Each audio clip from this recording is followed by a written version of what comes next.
let's resume with the meeting. I believe that Councilmember Arenas was next in line. If she's still with us, Councilmember? I'm still with you, Mayor. I wonder if we would allow, I think there's a member of the audience whose hand is raised. Okay, sure. The individual with the phone number ending in 6829, would you like to speak now? Welcome. Hola, buenas tardes. Mi nombre es María Cristina. ¿Sí me pueden oír? Ajá. Bienvenido, María Cristina. Un momento, por favor. Tony, we've got translation set up. Is that right? For everybody who'd like to? No, nobody requested translation for today. I see. Okay. I can do it. I will try to do my best in English. It's okay? Okay, whichever you're comfortable with, and we can try to make do. Thank you very much. Welcome, Maria Cristina. Bienvenido. Okay, my name is Maria Cristina, and I learned how important could be the mental health for the families in San Jose. And the reason that I said is because I'm a widow. I lost my husband when I was 36, and I have 4 children from that marriage. And a month after, I lost my mother. For me, the mental issues was a very big problem because I was thinking that I lost everything in that moment. I know in my heart how important could be the mental health in San Jose because due to the COVID, a lot of people are losing their parents, their friends, and family members. I learned because all this isolation, teenagers are killing themselves because they don't know how to deal with things. At least I have 2 really close friends. They losing their children due to OD. To cope with those parents and support them is not easy. For me, the help from church and the community was beautiful. In the beginning, I didn't understand. I remember that one of the judges helped me to get 90 meetings, 90 days for AA. And I was wondering, what is all these things have to do with my problems? And the beginning of my recovery was not easy because I didn't understand why all those things happen. As much I worked the programs, what the court mandated do to us, I started see things in a different way. I stop blaming, stop justifying, and I stop put excuses for the things that happened to me. Thank you, the AA meeting. I was working in a coalition 2006, probably, against alcohol and drugs. I know in my heart that alcohol and drugs is a big problem in the city and hitting our families, our parents, our children, and our close family members. How we address it with the right support. I do not believe anyone is free from those things. Even though addiction and drugs, they hit all kinds of ages in a different way, I know it's hope. How mentally can be for another people is very simple. Is to put more like support groups, more information for the community, and they can reach families like mine. I have a son. Maria Cristina, thank you very much for sharing your personal story and for your courage in doing so. We appreciate that very much. Okay, Councilmember Arenas. Thank you, Mayor, for allowing Maria Cristina to speak. She was somebody who reached out to my team and asked if we would help her have her voice heard. So I'm grateful that we could integrate her and her voice into our meeting. So I'm going to pick up where Councilmember Esparza left off, and then Councilmember Perales picked up and left off. because there's a theme here that I think that we are trying to address, and that is the theme of equity and how it's integrated into our budget. I did suggest last week that maybe what we needed to do is bring back our original proposal that we had a couple of years ago so we could align it with our budget this year. But I think that it still rings true, the needs of our community pre-COVID as it is post-COVID, as you're hearing from our community members. Drugs and alcohol and mental health issues are probably we are a coping mechanism for our community when they don't have mental health. And so one of the things that I have been doing in the last couple of years is taking a look at some of the trends and some of the data as I sit through committees.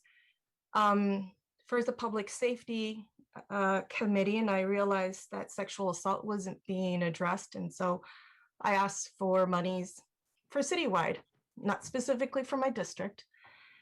And those were approved, and I'm really grateful for that. And then next, we heard from stakeholders, school board members, and folks in the community that digital inclusion was going to be absolutely essential. And so we got together, I met with the county, and we made some complementary budget investments that we said, listen, we both need to support this community, and how can we do this together? And I think this is what's missing in this year's budget that I would like to see, is that how are we listening to our stakeholders, and then how are we having these conversations with the county? We did the same for childcare. The stakeholders came to me. I, as a mom, recognized the need, and we know that the school day serves as a part-time childcare, even though, of course, it's first of all, it serves education, but for working parents, it's the first part of a childcare strategy. The second part is our after-school programs, and last year, Councilmember Esparza and myself fought for childcare. We fought for digital inclusion, the childcare proposal that I submitted was only partially approved, only for the childcare providers. The other pieces, we had to do it differently through learning pods. And so we've really created some spots for our community to fall through. And I'm really proud of what PRNS has done in terms of learning pods, because they have created a community where they can rely on us in our care and know that we are professional in our service to our children. And when children had, families had an opportunity to return back to school, they really didn't take it. I think we only had a handful of drop-offs from about 500 children. So that comes to really show you that people rely on our services to make things work so that they can go to work, especially essential service workers. So this all to say is that we need to be really intentional and shift our budget this way, that instead of being complaint-based, have it be need-based, and follow the data. And when we reach out to our community, that we're assured that we are connected to the most vulnerable. And so that's what I will continue to ask, to make sure that these two things are lined up. So on page 42, we have recovery work streams prioritized with racial equity lens. And number 11 is continued childcare services. If that is 11 out of 47 and a critical priority, then if we take a look at page 38, if we go back, you can see that significant estimated community and economic recovery needs. You can hardly see that little square that says childcare and education. And so I don't know if that represents investment, but if we go to page 54, from what I remember, I think it's only 750,000 that we have so far, and this is part of the appendix, for childcare learning pods. So I think what we need to do is very much line up what we say we value, what we say we've prioritized with our budgets. And so how do we do this? And also anticipate the needs of our community. And the anticipated needs of our community are not only just childcare, because obviously we've learned that lesson last year, but it's also mental health services. And so how are we lining all of these things up so we can truly serve our community?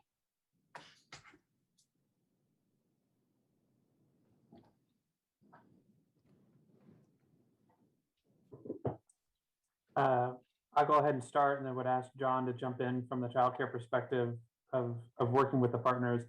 I think Councilmember Arenas, that's what we're trying to get at. And I would say, like we've talked about previously, I think some of those appendixes and where we think money is coming in, those are estimates, based off of what we know today. And would agree with the conversation earlier and some of the stuff that Alex pointed out. There seems to be a large amount of money flowing into this area. And so it's our work next to better understand what the county intends to do, what County Board of Education and the school districts intend to do, and what money is at play and for what purposes around childcare, so that we can, whether we fill the gap or take a supporting role in some of these. But it's really understanding the local context and what our partners are going to do, and partners that have been in the space for a while, so that we can figure out, what role and how fast or how big we run into that space. And right now, we just don't have the information present to make that calculation. Well, I'll give you the information that we knew even pre-pandemic, that working families typically skip pre-K, kinder, and TK because they can't do this 8:30 to 11:30 pickup. So how are we using our resources to wrap around some of those so that we can encourage a full day? Maybe doing our PRNS preschool on site could be an idea, is braiding funding streams. We know some of these issues, and so we need to be the ones to align them. Yeah, I definitely think we understand the issues, and I'll speak to how John can align them with the partners. I think for us, obviously we've got flexible money in the American Rescue Plan. What we don't yet as an organization understand is of the $40+ billion that the federal government's given to childcare, what, or if anything, that will flow it our way, or then what, if anything, actually flows to some of our partners here. So what is that overall budget number, like within our city, with our partners, that we would need? So us better understanding how that's going to be distributed is part of that equation that I think we're trying to solve and be able to paint that picture for you. I get that, but I'm going to say that probably it's not enough, right? I mean, if we left it to the county to do all of the housing issues over the years, we would be completely in a different place. But I'm really proud how we've owned up a lot of these issues. And I think this is the same approach that we need to take now for childcare and mental health. And so I understand aligning with our partners, but what we're going to do is we're going to find ourselves without a plan to support our families come fall, or to support our families with what we can do, potentially maybe some parenting workshops and some healthy relationship workshops through our community centers. And this is the type of investment we need to make to have healthy kids, because the dollars we invest now, those dollars go a long way. I'm afraid we are not going to have a plan while we wait for everybody else to show us their cards. Yeah, and understood. And I think from the planning perspective, so if there is a plan in place, we can get jump started on a lot of those plans. I would just say, as administration, and what we tried to tee up in the study session was, there's a variety of funding pots coming into the region, not just money for the city. And the worst thing that we would want to do as an administration is recommend you spend a bulk of the money, or not, I'm not a bulk, that's the wrong word, but spend American Rescue Plan money or something else that's specific to the city, while another partner in the region is getting dollars to do that exact same thing and has that responsibility, because then it ties your hand on a variety of other issues that is facing the community. So, we want to be very collaborative with those partners and understand where the money is going, because at $40 billion, I would imagine our region, gets a good portion of that, but who it comes to and how, we yet don't understand that. And it's our job to understand that so that we can give you the policy option of this is a space that we need to run into, or no, we need to push one of our partners to partner more collaboratively with us and understand how they're going to come tackle that issue with us. Yes, that is a lot of money. But childcare is very expensive. Mental health is very expensive, and the ratios, we don't know what those will look like in this upcoming school year. Then I would like for you to, I would proactively reach out to these partners so that we can learn what their strategies are. We know what Superintendent Tony Thurman is recommending, and these are wellness centers that many of our schools are already getting ready to set up, and they're not completely funded.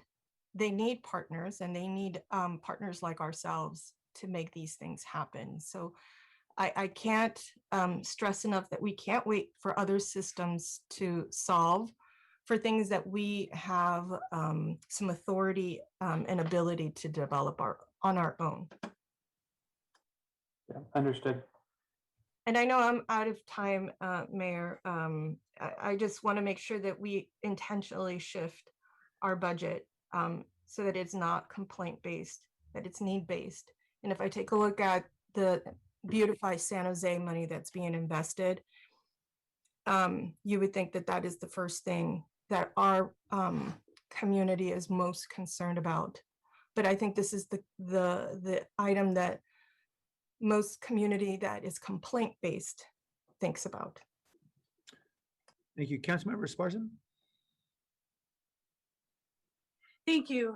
I wanted to follow up on some questions. And one of them is, I think I mentioned this in my earlier comments, is as we go into the recovery phase, I think particularly for some of our hourly workers, some of those jobs may not come back depending on industry, or the number of those types of jobs may not come back. So workforce development, I think, is going to be crucial. And it's a really great opportunity to offer training for careers to hopefully leave families have better opportunities as a result of this. So how are we moving forward on that in workforce development in concrete terms and in those terms of retraining? Councilmember Nanci, Klein, Economic Development, if I can jump in, we very much agree with you. It's going to be critical that we use this as a way to build back better, and we'll focus several entities, including Work to Future, Bridge to Recovery, Chris's team on manufacturing, are all focusing on sectors that are high demand occupations, growth occupations that have good hourly wages and or salaries and good benefits. And examples, of course, are from healthcare, business and finance, some related in IT, and then manufacturing. Advanced manufacturing has quite a bit of jobs that are going unaccounted for or left open, and that are very promising. So working to train and make connections between individual employees and businesses is already super important and will continue to be more important. And so how are we going to provide that training, particularly to targeted neighborhoods or targeted populations? I'm happy to jump in here, Nancy, if that's okay. Sure. Yeah, so Councilmember Esparza, Jeff Ruster, Office of Economic Development. Historically, Work to Future's clients have about more than 70% come from the East Side and those zip codes that have been most impacted by COVID. Additionally, with San Jose Works, which is a program that serves high school age youth. Yeah, I'm talking families, though. I'm talking families, people who are supporting their families, who have lost those jobs. I'm not talking about high school age. Right. So for older youth, 18 and over, and again, with our adult clients, right?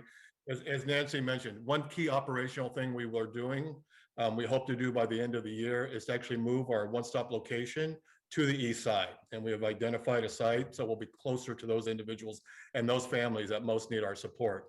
We work with a wide variety of training organizations. We are a skill building organization as much as we are helping someone get a job. So those industries that Nancy mentioned and those demand occupations, we have the resources and we're ready to train people and have been training people for those kind of careers as well. And our target are not those entry-level dead-end jobs, but again, those jobs that have career pathway and that can lead to a living wage. So we work with a whole host of organizations to make sure that we reach those parties, that they're aware of our services, and then we work with other organizations that actually provide that training and the other support counseling that they need in order to be successful. And I think the move back to the east side, historically we've been located on the east side, but we haven't for the last 4 or 5 years, will increase the opportunity for us to even provide a more robust package of services. And so when will we get more of this plan that we'll execute? And hopefully we won't have to wait until the end of the year to do that. So when will we see more of this detail so that we can shift more onto an operational focus?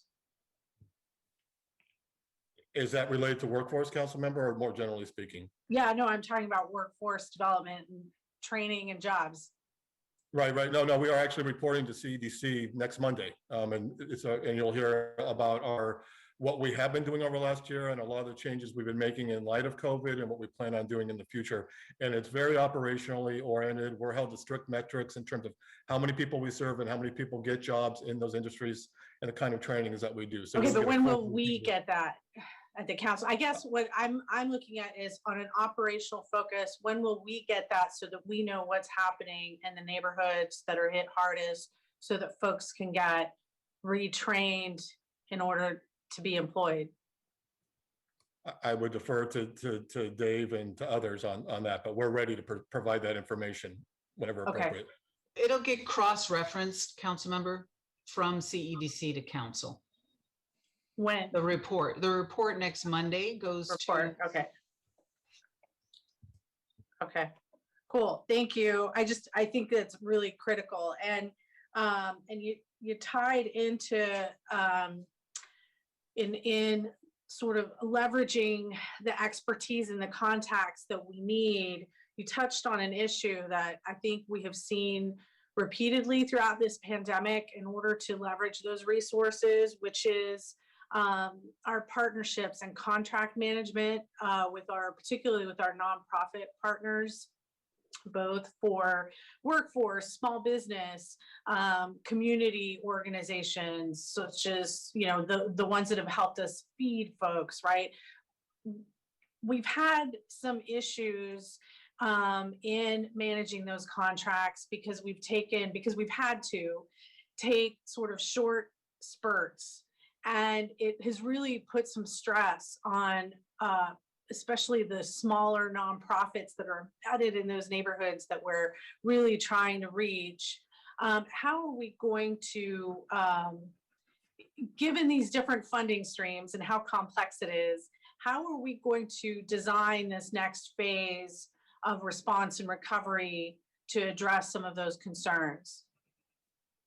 Councilmember Esparza, I'll go ahead and start off, and if Kip has anything to add in, please feel free, Kip.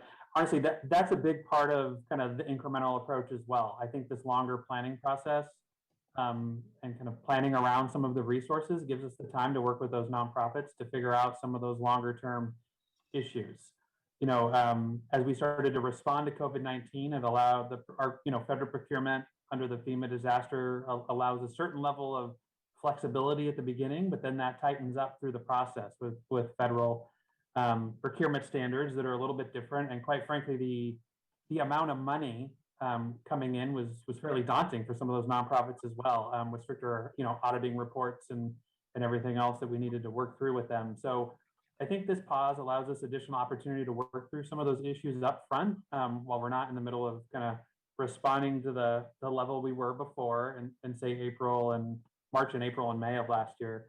And then I would say secondly, in the long term, it was part of our 2017 Coyote Creek flood after action report, and I would imagine it'll be part of the after action report for this. But having emergency procurement process in place, it's a bit more flexible upfront that allows us to move a little bit more expeditiously.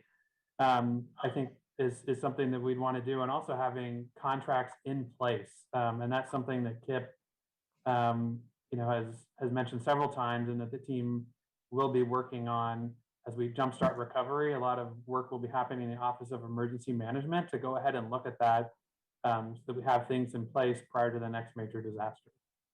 Thank you. And then similarly, because we've leaned so heavily on partners, large and small, how are we looking at capacity building in our sort of next phase? And as we build the roadmap for the year, again, it's put a lot of stress on nonprofits who have wanted to, they're part of our community, just like us. We've all kind of tried to lean into this, but it really has put some stress on them.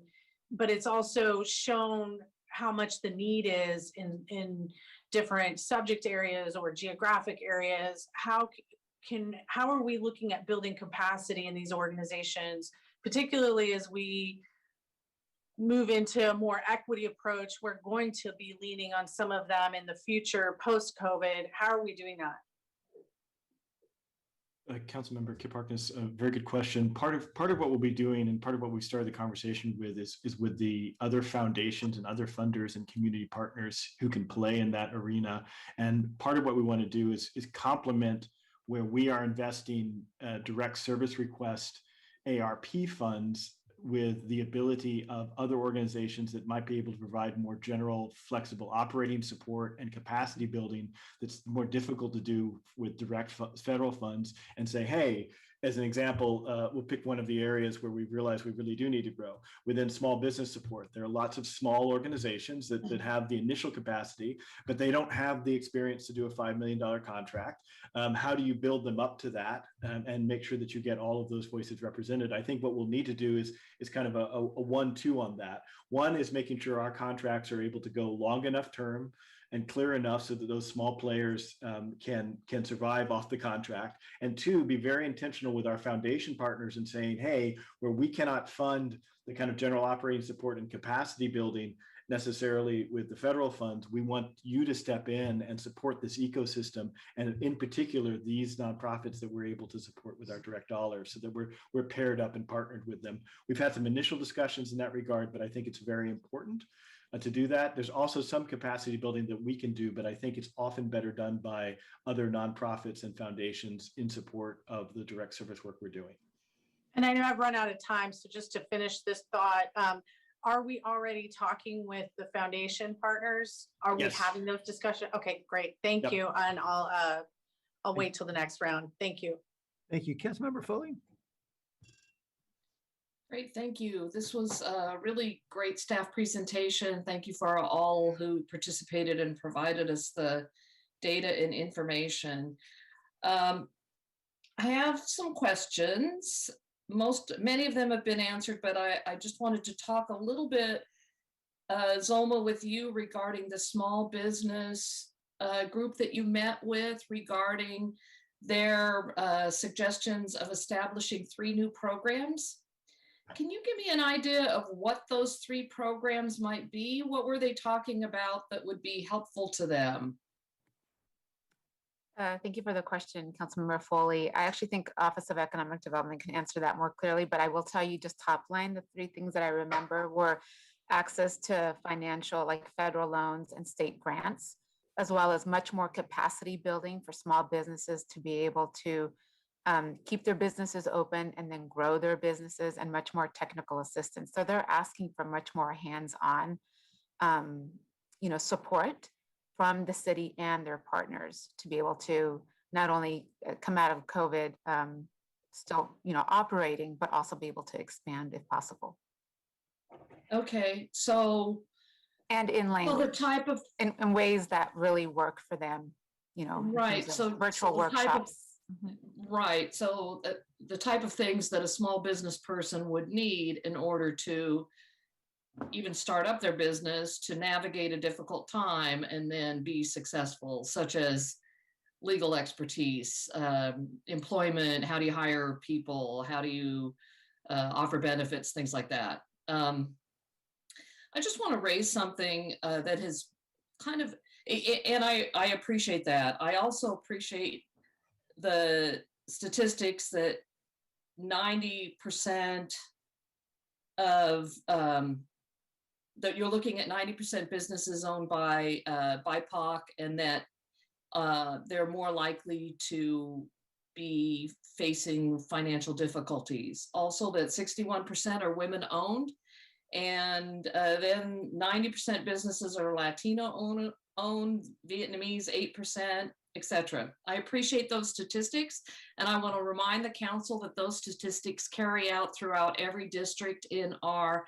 city council area. We all have small businesses that have minority owners, and they could be minority women, they could be minority men, but I just went to a restaurant the other day that was Asian owned, so there's a lot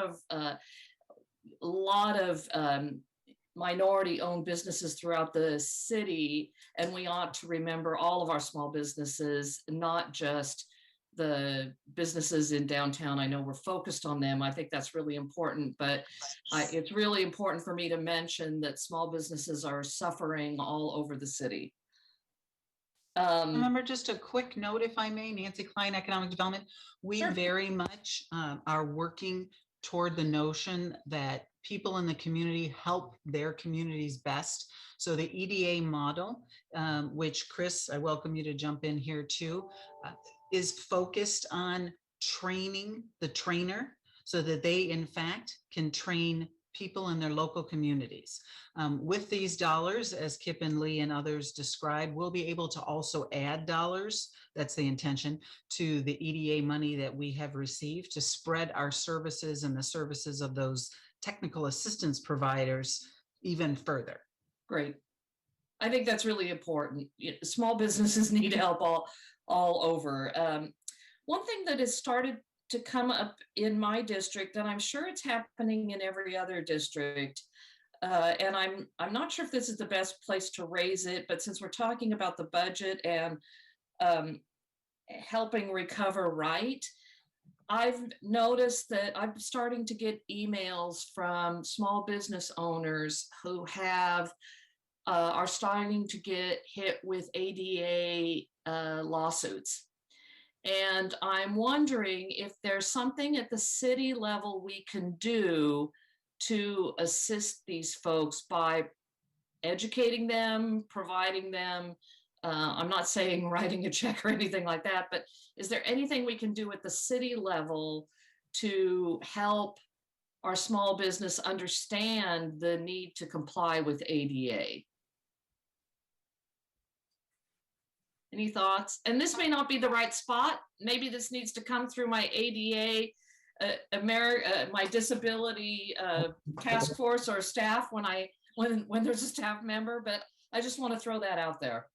Councilmember, I want to also ask Kevin Fisher if he would respond, but there are already ADA suits that we're also being asked about. So we would need to convene at least a couple of people internally to see what best advice. It's a difficult issue, as you well know. And I'm happy to take it offline. I've just noticed the last week or so, I've heard from 6 small business owners. So I could take that offline. I just wanted to raise it. Regarding the initial cost estimate for the small business and nonprofit and arts group, I'm really glad to hear that the arts are part of that. Can you give me an idea? And I know you mentioned it under when Councilman Perales asked about it, but I might have missed it. What are the ideas for allocating how much of that 17.9 million in the first year do you consider will be allocated to to the arts and entertainment? And how will that be allocated? Can I just jump in 1 second, then Carrie may well have something to say. We will all need to work together within that overall dollar framework. As Kip mentioned, they didn't attempt to specifically allocate. So it may well be that we have to work it out together of how much goes to which individual activity. Kip, sorry, didn't mean to step No, in. that was perfect. You did it better than I would have. Yeah, that was a good answer. But we do value the contribution of artists as employers, and also artists as activators of space and events. And so part of what we want to do, and part of the reason that we're grouping together, is to weave together the opportunities that you get when you use artists to as small business people to activate places and spaces that bring other people out, feed retail activities in downtown and neighborhood districts. And so I know Carrie and others are thinking very creatively about this, but as Nanci said, we really do need to kind of crosswalk between how do we support small businesses, how do we support nonprofits, and how do we support arts, and really have some intentional strategic work across all three of those lines. I'm grateful to see that you're focusing so much on arts and entertainment, because that really does fuel our restaurants. They all support each other. People go to a show, they're downtown, they pay for parking, they go have a drink afterwards, they go clubbing, whatever they do. It's a way to activate an area and create income and employment opportunities for the small businesses staff, so our employees. So I think it's great. I love to hear more when you have it about how those funds are going to be allocated, because the arts are really critical in our recovery. I also want to say that I really appreciate the phrase "do recovery right." I think that's really important. We can throw a lot of money out there, and frankly, this is a lot of money that we're getting from the state, federal government, and I really appreciate the thoughtfulness and the need to phase in the approach of how we're going to allocate the resources. We want to do it right. We have a lot of money. The risk might be that we say, hey, we've got so much money, we're just going to throw it out there, scattershot it, and hope it's successful. But that's not the best approach. The best way is to be systematic, is the way you're approaching it. So I really, I like that approach. I look forward to more of the detail. And I know that there's so much more in question about these funds than we know, including the state, the governor's budget that will continue to roll out, the ARP funds, and even our FEMA reimbursement. So all of that is really good. I think that's really pretty much it for my questions. Let me just make sure that I covered everything that I wanted to. Yep, that's it. Thank you very much. I appreciate it. Thank you. I want to echo Councilmember Foley's emphasis on small business. I'm really grateful she raised those issues. And I know it's difficult as we're trying to prioritize a lot of very basic needs in our community.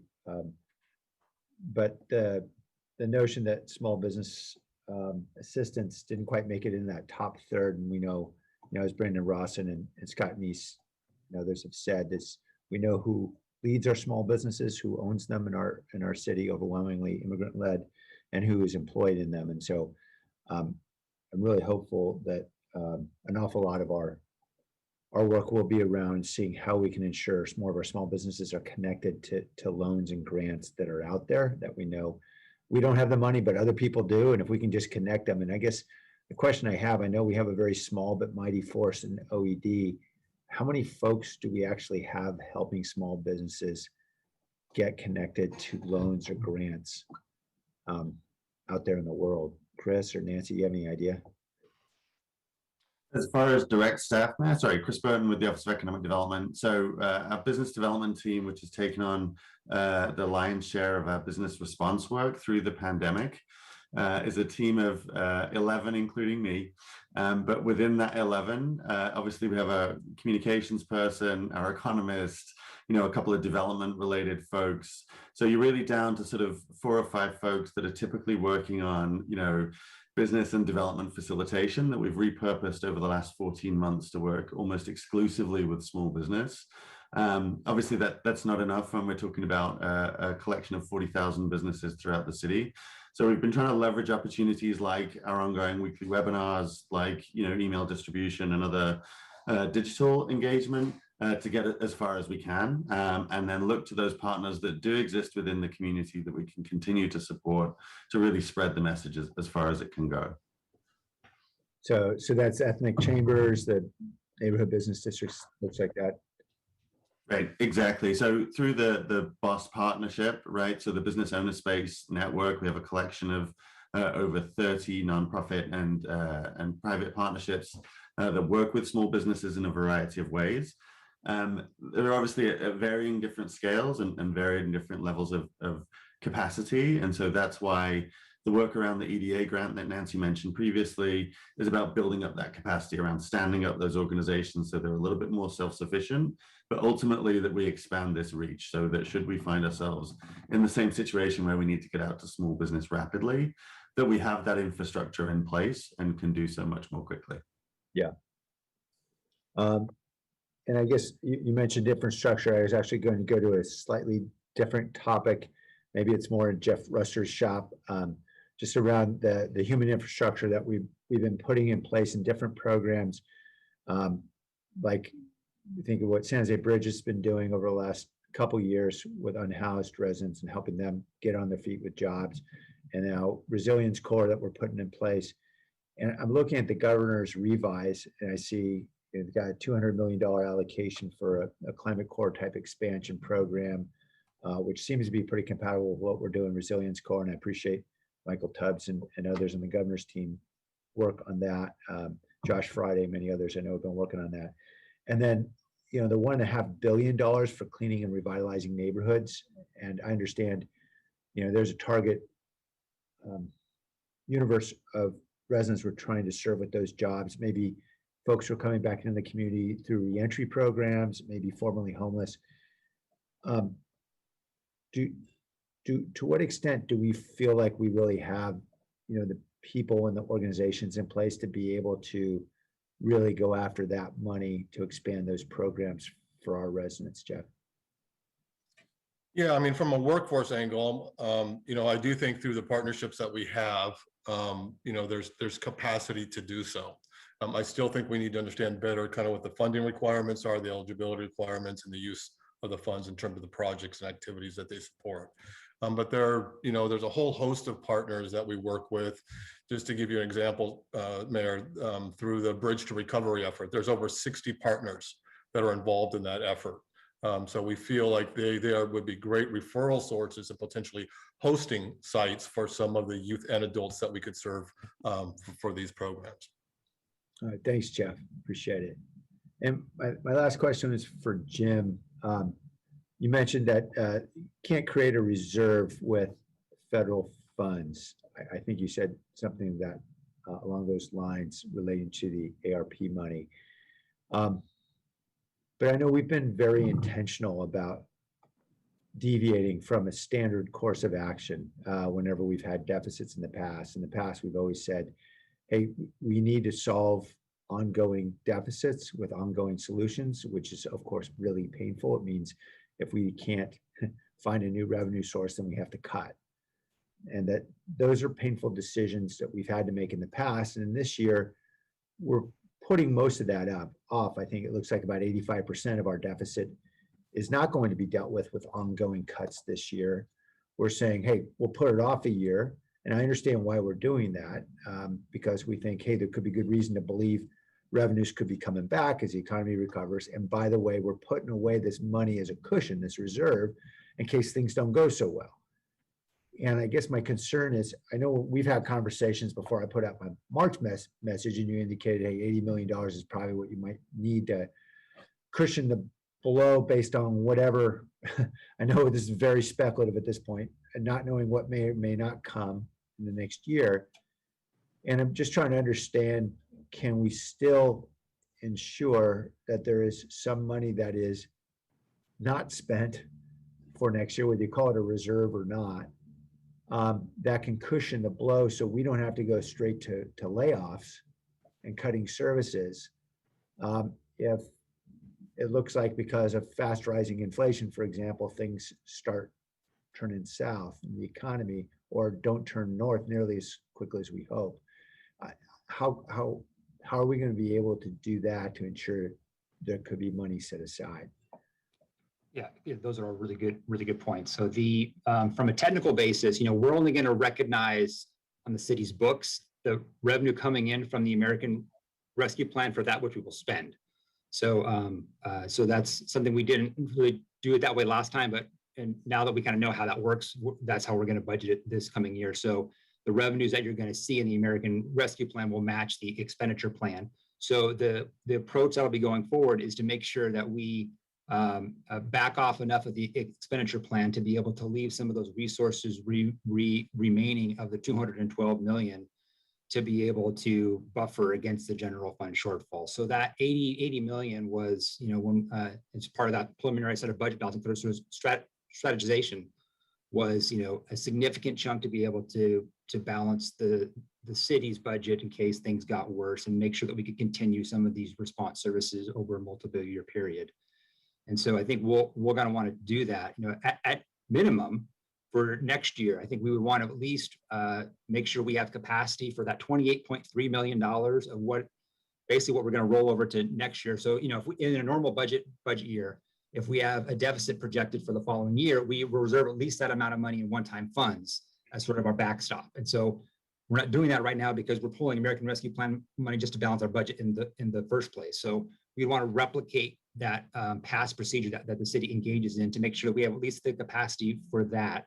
And in addition, I think we're going to want some amount more depending on how the economy goes, how we end this year.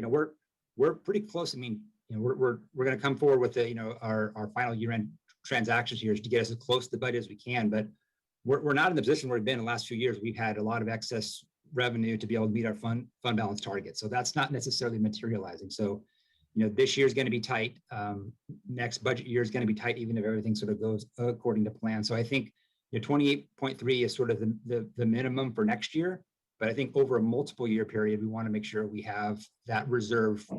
I put that in air quotes, right? So the funding plan capacity to help the city out over a multiple year period is how that I think that 80 million will be structured. Okay, thanks, Jim. I'd like to go to Councilmember Jimenez. I don't think he's spoken yet, and then we'll come right back to you, Councilmember Esparza. Councilmember Jimenez? Yeah, thank you, Mayor. Appreciate the discussion around small businesses. Obviously, not a day goes by that we read in the paper or hear about stories of small businesses that are struggling during this time. But I guess I have a question as it relates to maybe the potential that we may be sending mixed signals, and let me explain what I mean by that. I got on the meeting a little late today, so my apologies if the discussion about fees and charges was, I suspect that was had already. But one of the things that I noticed there is that there was some permitting fees that are being increased, say for peddlers who are quite literally folks that are just working the streets, a small businesses, if you will, and also for ice cream trucks and things of that nature, which are also small businesses. So I'm wondering is, if we're increasing those permitting costs and then saying we support small businesses, I guess I'm just trying to understand sort of that disconnect. And whether those folks, for example, in those truly small businesses, sometimes enterprises of one person that's walking around some parts of our city selling ice cream to families and is maybe making 50 cents for every popsicle they sell or something like that. I'm curious how we sort of explain that to folks in the community that may explain why we're raising some of these permitting fees. And if someone could touch on that, I know it's a broad question, but. If no one's going to jump in, I'll just offer Councilmember Jimenez, that sounds like a good topic for a budget document. Mm-hmm. And we certainly can spend money to pay down those fees. But if somebody in the administration wants to jump in. Yeah, well, thank you. I mean, so Councilmember, as we've been talking about, certainly when we're talking about raising fees, we should be asking the questions that Zulma went over. Who's impacted by those, and we should be understanding the impacts of those fees. Right. If possible, making recommendations about how to mitigate those impacts. I'm not suggesting for a second that we're we're there 100%, but we are asking these questions, and so your question is a legitimate question, and we should be able to answer that. So we may have to loop back with you on that particular instance, but I appreciate the equity questions that we're asking don't just apply to the recovery monies. We're asking these questions of our base budget as well. Yeah, I appreciate that answer. It's something that came to mind as I was going over it, and I understand as it relates to fees and such that we're attempting to move towards full cost recovery, right? And I assume that some of the increases that I saw in some of those fees, somewhere I think upwards of 17% or so, and these are not massive numbers, but to folks that are squeaking by, quite literally just spending their whole day and making a few $100 if that, just by doing that. And so I think, even though it seems small in nature, I think it has the potential to have tremendous impacts on some of the folks that are just squeaking by in our society and in our city. And so I'll send a more thorough email just to loop back with you all, but I thought it was important to raise that, just given the discussion about small businesses. Thank you. Councilmember, this is Jim. Just on that, there are a number of fees there that, we do have sort of the general direction to try to get back to cost recovery, but we were also pretty deliberate this year in knowing that, this is not the time to get everything back to 100% cost recovery. So in the peddler, although your point is still taken, but it's still an increase there, the cost recovery level is certainly well below where it was the previous year. I think maybe another example is the recovery for the Parks and Recreation Neighborhood Services program, which we're pretty low, far below the previous year's cost recovery level. So I think that was definitely, as Dave said, we still have a ways to go to sort of have it all more formalized, but that was definitely part of our discussions that we were having as part of this budget preparation. Yeah, I appreciate that. And I guess one other thing that I would mention is I'd be curious that if we have in the past increased some of those fees that impact some of those vendors, if there was a correlation with the increase of fees or the decrease of fees with the number of permits that were requested, right? So if there's a way to better understand what those reductions or increases sort of do as it relates to the number of permits that are pulled, as it relates to these vendors, I think that'd be interesting to know as well. Thank you. Thank you. And Councilmember, did you want to respond to that, or should we? No, that was just a statement. Thanks. Okay. Councilmember Esparza? Thank you. And I had small business outreach next, and particularly around small business outreach to the micro businesses in affected areas. I think all businesses, well, actually, that's not true. Not all businesses have suffered, but I think all small businesses have been impacted in some way or another. And so I wanted to go back to that issue. And I'll tell you where this comes from, and this is not a surprise. I'm looking at Nanci and Chris, and it's not a surprise to them, but I personally went door to door in Grand Century Mall, Vietnam Town, and in La Placita, and talked to the businesses there.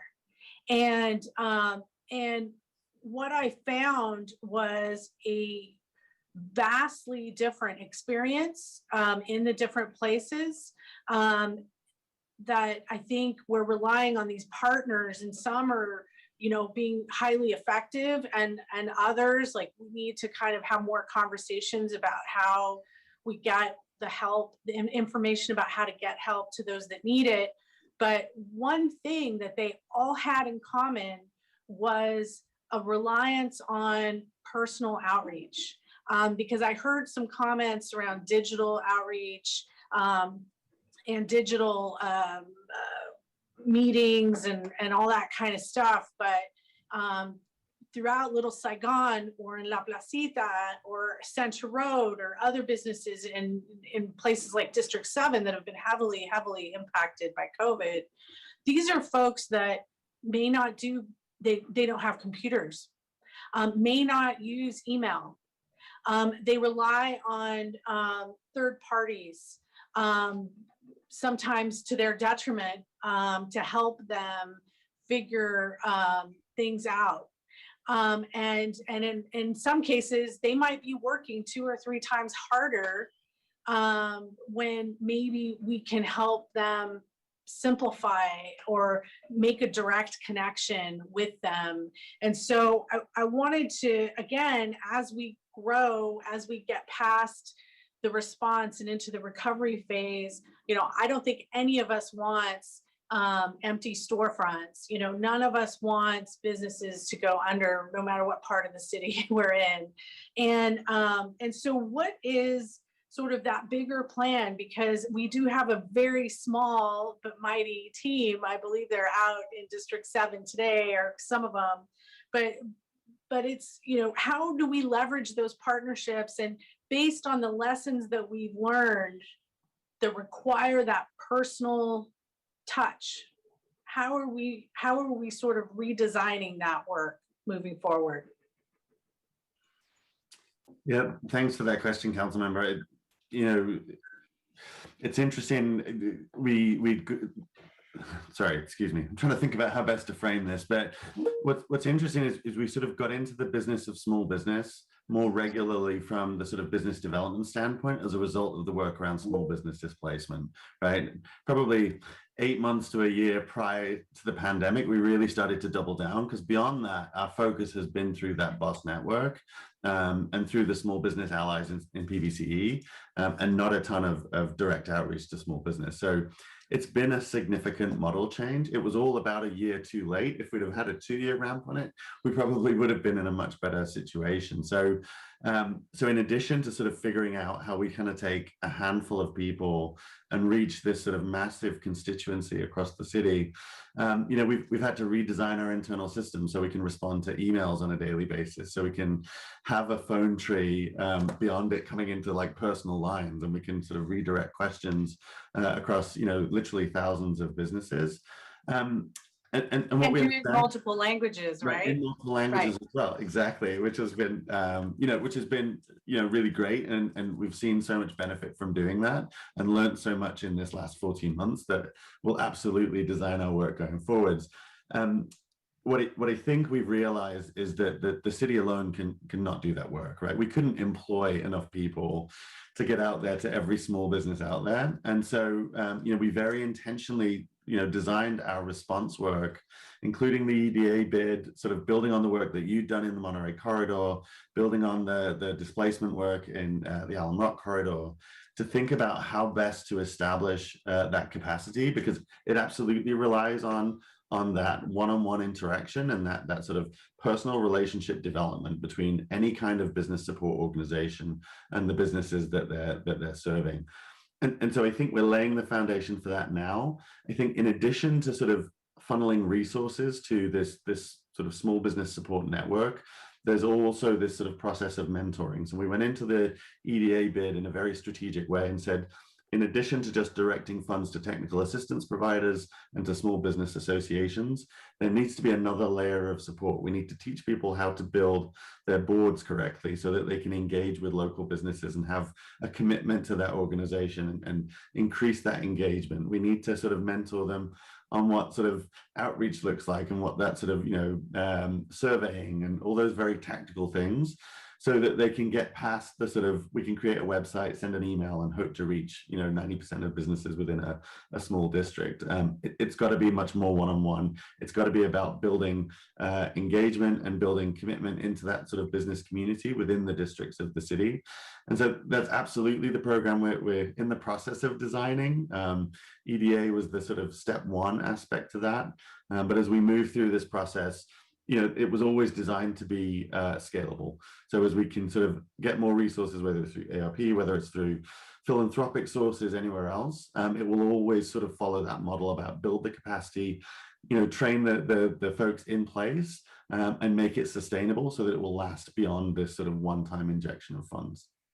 Thank you. And that, obviously that was a leading question, because it's all about capacity. And so whether you're a nonprofit that's part of the Rent Relief Consortium, or whether you're a small business support organization, and in fact, I'd argue that we have seen the dearth of small business support organizations during this pandemic. We've really learned that that's a huge need. And particularly as we reach out to different groups, different geographies, different language capacities, that it's a need. And really, it's more of a comment than a question, but I'll say that, so to our IGR team and the EOC, as we move forward and we're looking at these different funding sources and all the big question marks that hang over us as a city, is that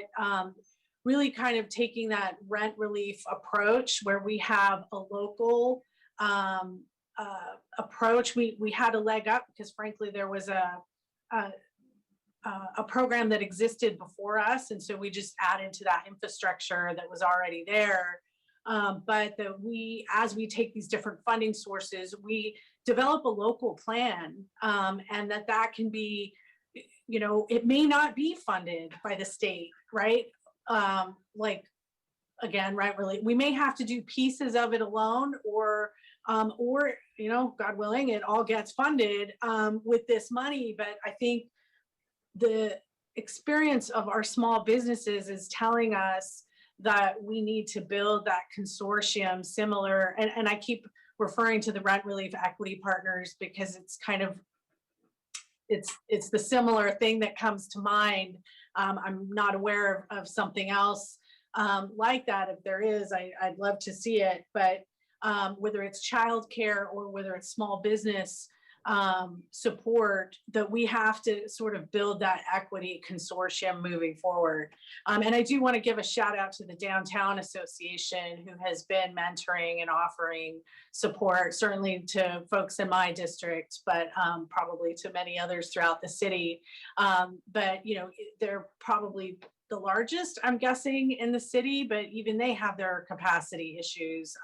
And so, again, it's a huge issue. And I wanted to offer one more thing, which is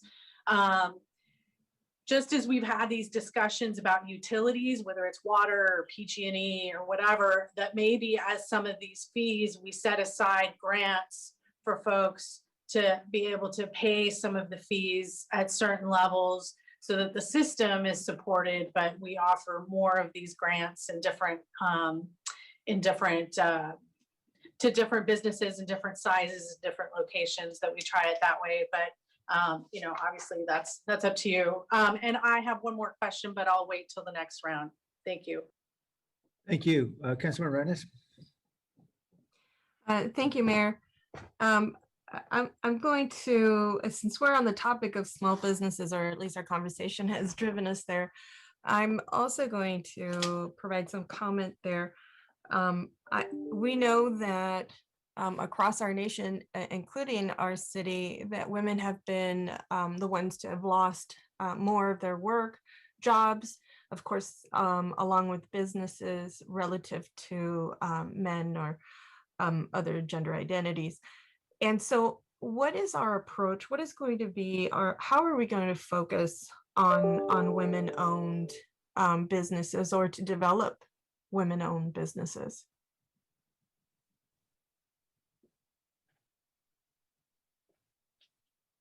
Part of that work, and then Chris, I'm sure will jump in, will be making sure we're using good data and finding the right partners to approach. We are getting data, which, as you're speaking to right now, Councilmember. So how we continue over the long haul, as Kip and Lee mentioned, this is not a sprint at this point, but a marathon, so that we can continue to build those services with better targeted outreach and approaches. That'll help us, and it would continue on, not stop at the end of 2-3 years. Chris, I think you were going to add to that. Yeah, my apologies. I lost my mute button for a minute. So to Nanci's point, just understanding the data that is available, but also sort of building the opportunity to collect more data around that, so that different populations within the broader small business population, we can ensure that we're engaging them appropriately and providing the right types of services that help them you know, in a field that either they may not be used to or they may be getting into for the first time, and ensure that we're providing good support. And then, you know, I think that the other experience that we've learned through the pandemic is really targeting our outreach and being proactive around that. So rather than just sort of, you know, building the systems and the programs and expecting that to work for everybody equally, is that we take an approach and ensure that we're hearing and that we're listening from all the different communities within that broader small business segment, and meeting their needs in different ways. I'm glad to hear that. And with that, I think you need to connect with partners in our community who have been already supporting our small businesses. And I'd like to give you a name. It's called Mujer Extraordinaire Enterprises. It's from Prosperity Lab. This is a break off from the Alum Rock Business Association, and they established it to be more gender specific to women. But they've also been doing a lot of support in general for women and men-owned businesses. So I'm glad to hear that, especially for my district, which will, if knock on wood, the light rail extension will begin its first phase of relocating utilities, which means that anytime that happens, there's also always a danger to local businesses, as we've learned from our housing department in terms of displacement. And so for me, this is something I have submitted a cost estimate around, but I think that what Councilmember Esparza, at least what I was hearing her say, is that, you know, we should have a comprehensive plan, local plan, whether it's funded or not, but that these strategies are aligned, that we're supporting, that we see what our strategies are going to accomplish in the long run. And then however we make that happen, whether it's city funds, you know, county, state, or private, that we have a local plan that addresses the different unique characteristics of different neighborhoods. I think Councilmember Foley said, "Hey, listen, we have small businesses in my area too." Of course, yeah, you know, they're all over the place, right? And so we want to make sure that the plan works for District 9 as much as it works for District 8 or District 7. But I think we need a plan, and making sure that we keep some folks up there on the list in terms of priorities. And I say women are, for me, one of the largest groups that I think we need to focus on. And then anyways, so I hope that I'm not sure through this budget process, we will get there. But I think this is an opportunity for us to actually do this. Is this something that your department has been thinking about, or I'm sure that you've already, it's nothing new. I'm sure you've been thinking about something like this. What are some of your plans and thoughts about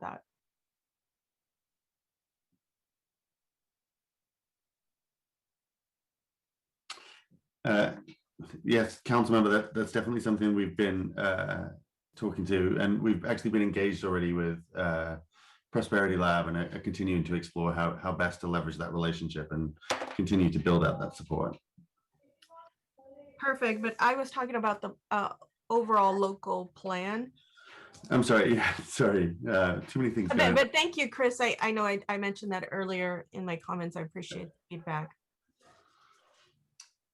And as far as the local plan specific to small business, was that your question? Yes. Yes, right. So absolutely. So as we've sort of spoken about already, the kind of notion around the program that started with the EDA grant application was really about creating a scalable program that focused on small local areas, so we can engage those businesses and build that capacity within the areas. obviously, you know, the way that the city is built up, there is a huge amount of these small areas, and we're going to have to figure out, in some instances, you know, how we can piece them together to ensure that we have the critical mass of businesses to support that type of kind of organization and that engagement. But absolutely, we're sort of going through focusing on those areas that have been most impacted through the pandemic, with an eye to then expanding that work program out to all different parts of the city in different ways, and looking for that engagement opportunity. Well, I would love to be part of your efforts, as I'm very concerned about our Tully Road area. Eastridge, like I mentioned last week, is doing well enough because our community members still are the shopping type that walk in versus online. I'm not saying all of them, but there's sufficient enough, like I said, that they added some features to Macy's, whereas in some places they're, you know, closing them down. And so it's good to recognize the differences in terms of our community and what their needs are in order to support them better. So I appreciate that, and appreciate having you reach out to me in respect to that. Outside of this, I think we have our own opportunities internally within our own contracts to maybe prioritize women-owned businesses, immigrant-based businesses. I mean, you know, we have a lot of service type of contracts that go through, say, for example, the community center. There could be yoga classes or ballet classes or guitar, piano, and of course, a lot of these agencies are small businesses, but sometimes we have these large corporations coming in and doing, you know, all of the classes around soccer or all the classes around one area. I think that we need to make sure that we also have a plan internally to target the types of businesses that we want to support. So if we have a contract with somebody, make sure they're San Jose based, or they're female owned, or anyways, whatever criteria we see fit. I think we have an opportunity to also support our small businesses. I'm sure that many of you folks have already thought of that. Is that something that we could do? So I am not the expert on procurement, but I'll take a first stab at that and then pass it on to somebody else. I believe that in many of our procurements, there are both small and local preference elements in there. I'm not sure around different demographic groups as to whether or not we have the capacity to do that. And I'd pass that question to somebody more knowledgeable around the process. It's Matt. Yeah, I guess I'll jump in, Chris. So yes, I think Chris is right. There are some legal limitations, of course, in terms of procurements that we do that need to be competitive. And I'll let Kevin kind of jump in on that. But we do, the city council has adopted local and small preference that we are able to factor into, legally into the procurement process. And we've been doing that for years. I think, Councilmember, some of the questions you're asking, I think I'll let Kevin kind of jump in on some of the limitations, but don't want to necessarily just kind of hide behind limitations. We are trying to figure out ways to make sure that we're getting, our contracts and certainly getting help into the people that need the help the most. And that's really, the needle we're trying to thread here in some cases, but certainly don't want to hide behind, some of the constraints and just kind of throw our hands up and kind of give up. That's not what we're about. So we're doing our best to kind of work through all the rules and making sure that we're doing what we can to get contracts and monies into the people's hands that need it most. But Kevin, do you want to add any perspective there? Yes, Dave, thank you. Kevin Fisher, Assistant City Attorney. Councilmember, we are constrained under, as you are aware, under Proposition 209 under the California Constitution from having any sorts of quotas on racial quotas. Right. But we do, as Dave mentioned, we do have local and small preference already built into our procurement processes in the municipal code. Yeah, I just want to jump. Oh, sorry, Councilmember, go Sorry, ahead. go ahead, Nancy, go ahead. I was just going to say that part of what we can do, we understand what you're saying about local preference, but also just fundamentally going back to that when we're developing scopes for the technical assistance groups that we are, that these business populations are covered.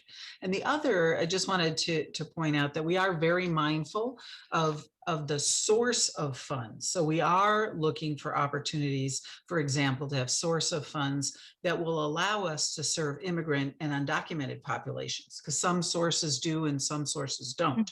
So thinking consciously about the mix and the type of groups and who they provide service for best is something that we look to integrate well and weave into an approach to serving small business.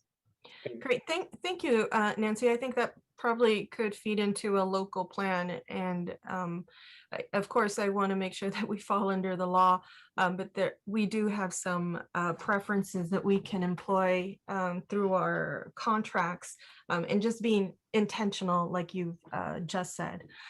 I'm run out of time. I see the mayor has popped up, and so that's my time to skedaddle. Thank you, Councilmember Esparza. Okay, last one.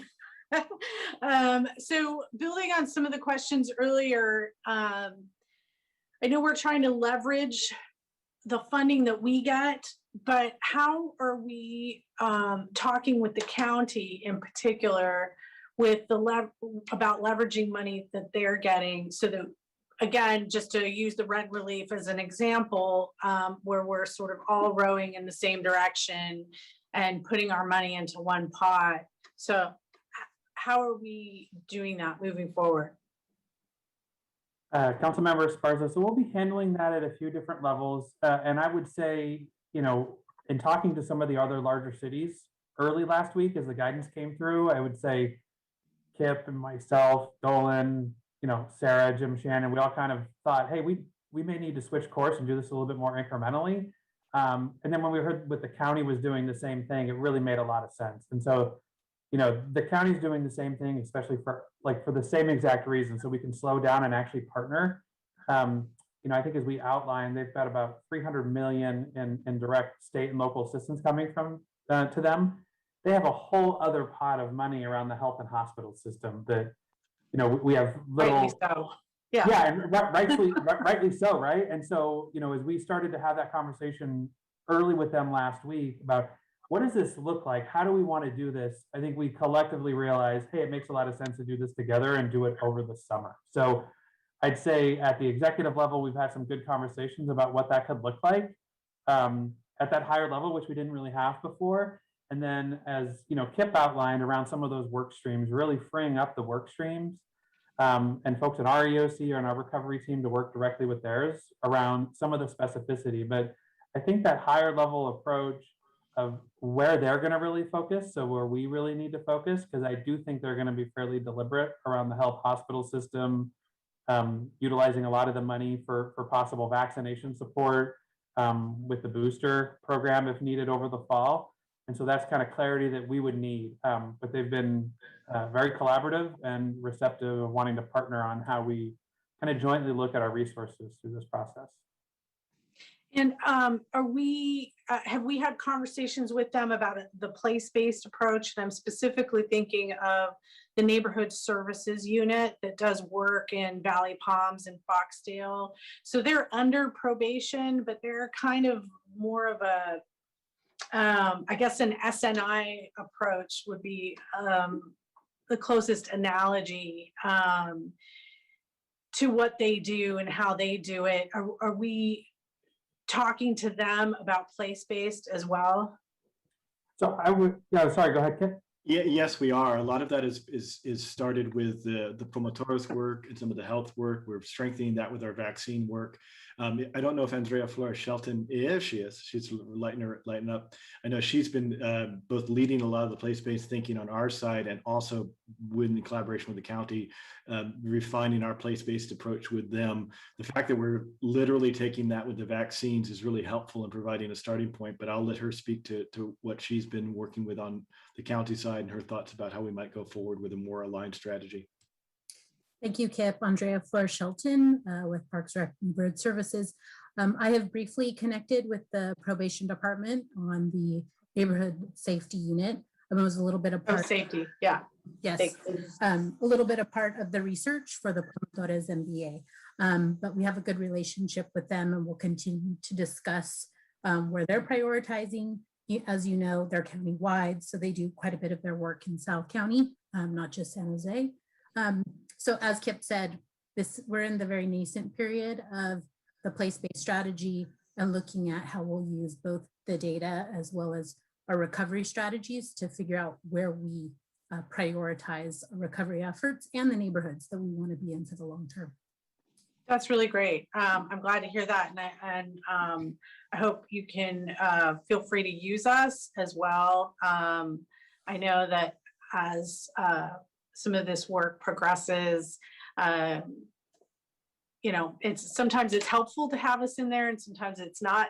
And so hopefully you can tap us on the shoulder because there are groups like NSU. You know, as I think of equity, NSU is really taking an equity approach, right? It's what we're trying to do.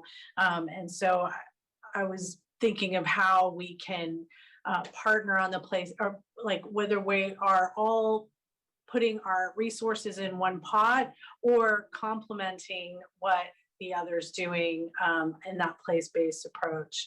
And so that's fantastic. So I'm super happy about that. And I just want to, I was remiss in saying, you know, not mentioning our Project Hope neighborhoods, right? We have the 6 that we've been in, the additional 3 that we kicked off this year. So we are committed to those 9 neighborhoods. And we have that conversation with the county through the Mayor's Gang Prevention Task Force interagency, where there's a lot of deep trusting relationships there. Great, thank you. And then are we in some of these leveraging discussions, are we including First 5? Now, I know that they're not, you know, they're not getting an allocation of ARP money, or to my knowledge, they're not, but they're sort of that critical partner that is, they're critical in terms of childcare, they're critical in terms of a place-based approach.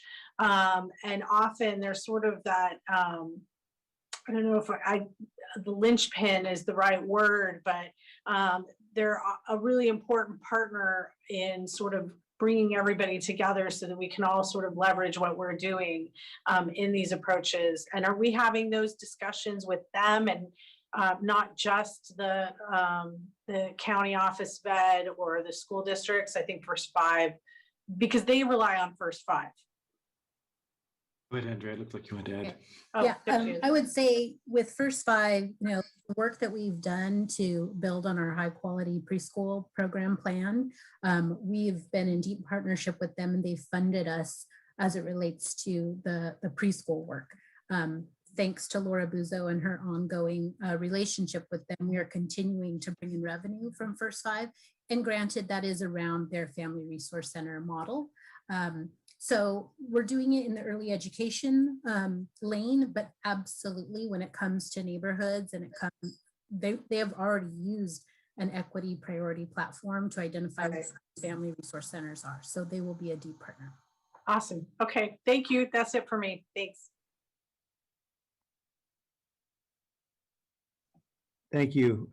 We do have a member of the public who'd like to speak. And so I'd like to go to Nick Kawada now. Welcome, Nick.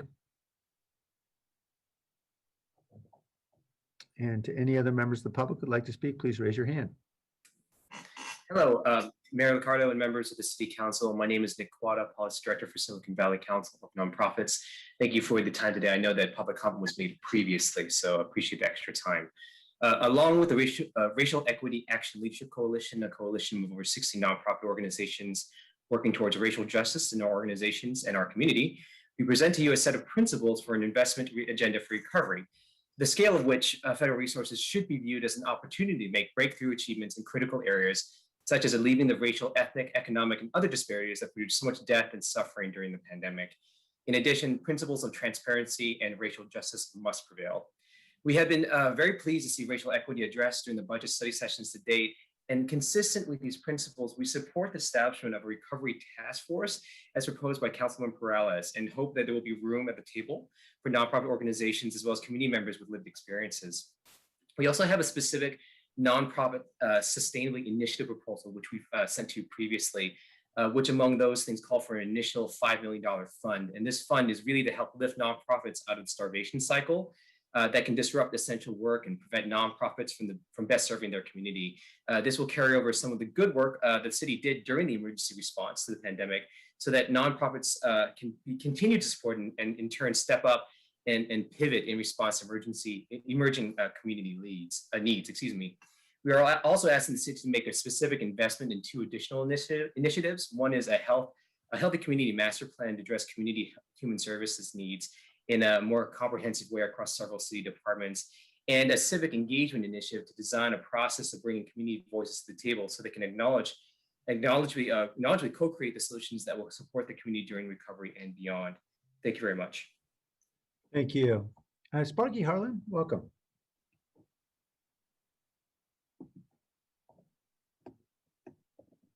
Hi, Sparky Harlan, CEO, Bill Wilson Center.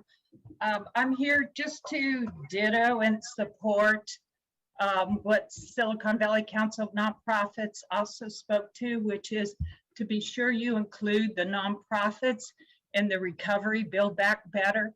Many of us have been slammed this last year and have had difficulty with our infrastructure and could use the help. And we would like to partner with you. So here just to support them in their plea for $5 million set aside to look at. We also want to build back better with you. Thank you.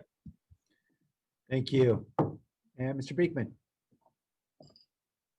Hi, Blair Beekman here. I've spoken once already. This is called open forum. Do I get a chance to speak now? Yes, it's open forum. Yep. Oh, great. Thank you very much. Okay, thank you. To conclude my thoughts about, the great strides you're making towards equity at this time, thank you. And thank you again, basically. And that it was mentioned last week during budget meetings, a person from the public mentioned the importance of reconsidering a reimagined task force and how that can be developed for the next few years. And with the words of the previous 2 speakers, the 2 speakers back offered a really interesting concepts of how we can ask for civic engagement for the next few years. I thought that was really interesting.